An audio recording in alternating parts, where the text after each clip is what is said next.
हर फिक्र को धुएं में उड़ाता चला गया, हर फिक्र को धुएं में उड़ा। दोस्तों, फिक्र को धुएं में उड़ाएं, खुद को नहीं। हमारे समाज में सब्सटेंस अब्यूज़ बहुत तेज़ी से बढ़ रहा है, फिर चाहे वो तंबाकू हो, शराब हो या कोई और भी ड्रग्स क्यों ना हो। टीनेजर्स के बीच इसकी लत काफ़ी बढ़ती हुई देखी जा रही है, क्योंकि टीनेजर्स में ये सब करना बहुत ही कूल माना जाता है। इसका जीता जागता उदाहरण यह है कि जब लॉकडाउन खुला तो सबसे लंबी कतारें शराब की दुकानों के सामने ही देखी जा रही थी। ये काफ़ी अफसोस की बात है कि एक तरफ तो हम महामारी से लड़ रहे होते हैं और दूसरी तरफ हम खुद ही मौत को अपने गले लगा रहे होते हैं। भारत में जो ड्रग अब्यूज़ है वो उसका जो दुरुपयोग है वो अपनी चरम सीमा पर है। इंडिया का जो इलिसिट ड्रग मार्केट है, उसमें जो ओपियोइड्स है, उसमें कई तरह के ड्रग्स है जो काफ़ी फेमस है, काफ़ी ज़्यादा डोमिनेट करते हैं। उसमें से दो ड्रग्स ऐसे हैं, ओपियोइड्स और कैनबिस, जो सबसे ज़्यादा डोमिनेट किए जा रहे होते हैं। इसमें हेरोइन, चरस और गांजा भी शामिल होते हैं। आपसे कुछ आंकड़े शेयर करते हैं। इंडिया में जो ओपियोइड यूज़र्स है, उसका जो एवरेज यूज़ है वो ग्लोबल और एशियन एवरेज से भी कहीं ज़्यादा है। इंडिया में लगभग 2.6 करोड़ ओपियोइड यूज़र्स हैं और 3.1 करोड़ कैनबिस यूज़र्स, यानी 2.6 करोड़ लोग हैं जो ओपियोइड यूज़ करते हैं और 3.1 दशमलव लोग हैं जो कैनबिस यूज़ कर रहे होते हैं। इंडिया में 60 लाख से भी ज़्यादा लोग ओपियोइड यूज़ डिसऑर्डर से पीड़ित होते हैं। 8.5 से भी ज़्यादा लोग हेरोइन इंजेक्ट करते हैं। इंडिया में करीब 3.5 करोड़ लोग ड्रग एडिक्ट हैं और 16 करोड़ से भी ज़्यादा लोग अल्कोहल यूज़ करते हैं। 3 में से 1 अल्कोहल यूज़र को इसके हानिकारक लत के कारण मदद की ज़रूरत होती है। ड्रग एडिक्शन की वजह से सुसाइड के केसेस पिछले 10 सालों में डबल हो गए हैं। महिलाओं की तुलना में पुरुषों में ये सुसाइड के केसेस काफ़ी देखे जा रहे होते, करीब 95% है। और एक और चौंकाने वाली बात यह है कि सुसाइड केसेस में सबसे ज़्यादा नंबर महाराष्ट्र स्टेट का है। Substance abuse UP, Bihar, Punjab, Delhi, Goa और उत्तर पूर्वी राज्यों में भी काफ़ी देखा जा रहा होता है। एक सर्वे के अनुसार करीब 44% लोग ड्रग एडिक्ट है जो होते हैं वो अपने नशे को छोड़ना चाहते हैं। इनमें से करीब 25% लोगों को ही ट्रीटमेंट मिल पाता है। स्ट्रीट चिल्ड्रन और जो चाइल्ड लेबर्स होते हैं उनमें भी तरह तरह के ड्रग एडिक्शंस के शिकार होते हैं, ड्रग एडिक्शंस देखे जा रहे होते हैं। बदलते कल्चरल वैल्यूज़ और साथ ही साथ पढ़ाई और रोज़गार में जो बढ़ते हुए कंपटीशन है, इसकी वजह से जो टीनेजर्स हैं वो काफ़ी हद तक इसके लत की शिकार हो जाते हैं। हर साल 26 जून को international day against drug abuse और इलिसिट ट्रैफिकिंग मनाया जाता है। इसका एकमात्र उद्देश्य यह है कि एडिक्शंस, किसी भी तरह के एडिक्शंस के प्रति जागरूकता फैलाई जा सके, उससे कंट्रोल किया जा सके, समाज में इस तरह के जो दुरुपयोग हो रहे हैं उनसे लोगों को अवेयर कराया जा सके और साथ ही साथ एक ड्रग अब्यूज़ फ्री सोसाइटी बनाई जा सके। हमारे देश के जो भविष्य है वो हमारे युवा हैं। अगर वही एडिक्शन के शिकार होंगे तो हमारे देश का भविष्य कैसे अच्छा हो सकता है। इसीलिए हमें अपने लोगों और अपने खासकर अपने युवाओं को इस लत की, इस नशे की बीमारी से बाहर लाने की कोशिश करनी चाहिए। उन्हें अवेयर करना चाहिए, उन्हें हेल्प करना चाहिए ताकि वो इस ड्रग एडिक्शन से बाहर आ सकें। Say no to drugs, stay healthy, stay tuned to medicine.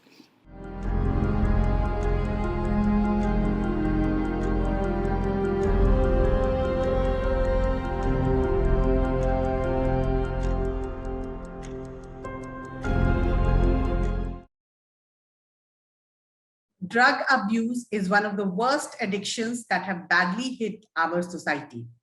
Such addictions eat up happiness, finances, peace of families, and of course, it costs the health of addicted.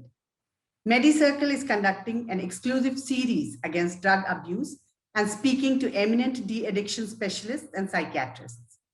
Today, we have on our show Dr. Austin Fernandez. Dr. Austin is a psychiatrist in Mumbai.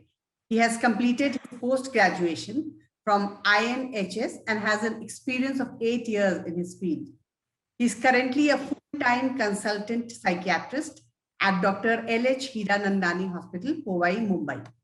He is also the founder of Free Mind Initiative, which is an initiative to provide optimal, accessible, affordable mental health care. He is a member of Bombay Psychiatrist Society and Indian Psychiatric Society. He's an expert in depression treatment, psychosis treatment, de-addiction insomnia, sleeplessness, anger management, marital counseling, sleep disturbance and concentration problems, etc. So welcome Dr. Austin to MediCircle. Hi. Thank you so much for having me. So Dr. Austin, how does one know that a person is addicted to drugs in a family? So first of all, it's a good thing that MediCircle has taken up this initiative of increasing awareness of drug use among the common population. Now, drug use has been rampant in our country and all over the world also. So much so that now even school-age children have started using it. Now, what are these drugs that we are talking about? We are all very well aware of alcohol and cigarettes, that is tobacco, which is being used. Other than that, now cannabis, that is ganja, cocaine, meow, MDMA. There are different names and different drugs that are being used. Also the whiteners, petroleum products which they inhale. Okay, now there are different products that are being used by young adults, children, older adults, everyone. Now, how do we know that someone is using these drugs? Okay, obviously the most सबसे common चीज क्या होता है कि हम लोग को दिखता है कि उन लोग कोई चीज का इस्तेमाल कर रहा है, ठीक है, या उनके जो जान पहचान के लोग होते हैं उन लोग बता देते हैं, या उनके जब हम लोग रूम में जाते हैं या कबर्ड में देखते हैं तभी वो चीज मिल जाती है हमें. दूसरा एक और चीज पे ध्यान देना पड़ेगा और जिस पे हमें कॉन्सेंट्रेट करना पड़ेगा है कि अगर किसी का बिहेवियर चेंज हो रहा है ना, जैसे कि अभी लॉकडाउन हुआ है, there's been lockdown over the past 1 year, 1 साल से लॉकडाउन है. पहले किसी को अगर दारू चाहिए, सिगरेट चाहिए, गांजा चाहिए, कुछ भी चाहिए, घर में नहीं इस्तेमाल करते, घर के बाहर इस्तेमाल करते थे लोग, ठीक है, तो घर के बाहर जाके उसको खरीदना पड़ता था. अभी लॉकडाउन की वजह से वो लोग घर के बाहर नहीं निकल पा रहे, तो बिहेवियर चेंज, एकदम बेचैन हो जाते हैं उन लोग, घर के बाहर निकलने के बहाने ढूंढते हैं. तो अगर आपको ये चेंजेस किसी में दिखाई देते हैं, when they are getting anxious के कैसे भी घर के बाहर निकले या कुछ छुपाने की कोशिश कर रहे, ठीक है, ज्यादा पैसे खर्च कर रहे, थोड़ा हमें उस पर ध्यान देना चाहिए कि शायद ऐसा कुछ हो सकता है. ओके, और हम इन लोगों को हेल्प कैसे कर सकते हैं? तो अगर हमें मालूम पड़े कि कोई यूज कर रहा है, कि शायद कोई यूज कर रहा है, या हमारे फ्रेंड सर्कल में हमें मालूम है कि कोई उसको यूज कर रहा है, तो हमें उसको बताना चाहिए कि शायद आपका ये जो यूज है थोड़ा ज्यादा हो रहा है. उसकी जो हानि होती है, जो हमें दिखाई दे रहा है कि उनमें ये यूज करने से ये साइड इफेक्ट उनको हो रहा है या ये नुकसान हो रहा है, हमें उनको बताना चाहिए कि ये नुकसान हो रहा है आपको. हमें खुद उसके बारे में पढ़ के थोड़ा उनको बताना चाहिए कि इसके क्या क्या नेगेटिव इफेक्ट्स हो सकते हैं, और ये नेगेटिव इफेक्ट्स होने की वजह से आप थोड़ा उसको कम करने की या रोकने की कोशिश करें. अगर सलाह मिलने के बावजूद और उन लोग बोलते हैं कि जी हाँ मैं इसे कम करना चाहता हूँ, कि मैं इसे बंद करना चाहता हूँ, उसके बाद भी वो उसको कम या बंद नहीं कर पा रहा है, ठीक है, मतलब उसको एक प्रॉब्लम है क्योंकि वो उसको बंद नहीं कर पा रहा है. और फिर हमें उसको बोलना चाहिए कि let us meet an expert, जो ये फील्ड में है, एक्सपर्ट डॉक्टर से मिले और डॉक्टर से कंसल्टेशन ले इसके बारे में. ओके, और विड्रॉल क्या होता है और ये कितना टाइम तक लास्ट करता है? करेक्ट. अभी विड्रॉल के बारे में बहुत सुना है आप लोगों ने, बहुत लोगों ने बोले विड्रॉल होता है, और ये विड्रॉल की वजह से मोस्ट कॉमनली हम लोग सुनते हैं अल्कोहल के लिए, ठीक है, कि दारू पीने के बाद थोड़ा विड्रॉल हो रहा है, जैसे कि हेडेक होता है अगले दिन या थोड़ा अच्छा नहीं लगता है क्योंकि उसका विड्रॉल हो रहा है दारू का. अभी जब भी हम कोई भी नशीली पदार्थ का यूज करते हैं उसका इफेक्ट हमारे ब्रेन पे होता है, ठीक है, ये ब्रेन पे काम करता है, ब्रेन के केमिकल्स को चेंज करता है, ब्रेन के रिसेप्टर्स पे काम करता है. एक बार इसका इफेक्ट जो है, हम पदार्थ क्यों यूज करते हैं, क्योंकि हमें कुछ कामिंग इफेक्ट देता है, हमें शांत करता है, वो टेम्परेरीली करता है. जब हम कोई भी पदार्थ को रेगुलरली ले या अचानक से बहुत ज्यादा डोज में ले ले, एक बार जब उसका कामिंग इफेक्ट जो है चला जाए तो सर्टेन केमिकल्स रिलीज होते हैं ब्रेन में, जिसकी वजह से हम एकदम एंग्शियस हो जाते हैं, ठीक है, वो पदार्थ का यूज इफेक्ट निकलने के बाद उसको विड्रॉल बोलते हैं और इसके लिए विड्रॉल सिम्टम्स बोलते हैं। ओके, जैसे कि अगर हम अल्कोहल की बात करें, अल्कोहल का मोस्ट कॉमन विड्रॉल सिम्टम्स होता है ट्रेमर्स आना। ठीक है, ट्रेमर्स आना सबसे कॉमन विड्रॉल सिम्टम है, जिसके लिए आप देखेंगे जो भी दारू का यूज करते हैं रेगुलरली, मॉर्निंग मॉर्निंग जब चाय पी रहे, जब न्यूज़पेपर पढ़ रहे, चाय का कप ऐसा हिलेगा, न्यूज़पेपर हिल, ठीक है, वो सबसे माइल्ड है। और सबसे सीरियस जो विड्रॉल इफेक्ट हो सकता है अल्कोहल का, उसमें फिट आ सकता है, सीजर आ सकता है।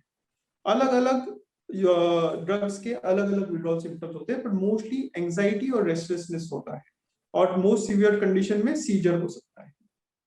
ओके, और ऐसी महिलाएं जो कि प्रेगनेंसी के वक्त ड्रग्स लेती थी, तो उनके बच्चों पे क्या असर पड़ सकता है, या बाद में भी मान लीजिए अगर उसकी आदत हो, बच्चे छोटे हैं और वो ले रही है, तो बच्चों पे साइकोलॉजिकल क्या इफेक्ट पड़ता है, या क्या वो एज अ मदर क्या नॉर्मल रहती है?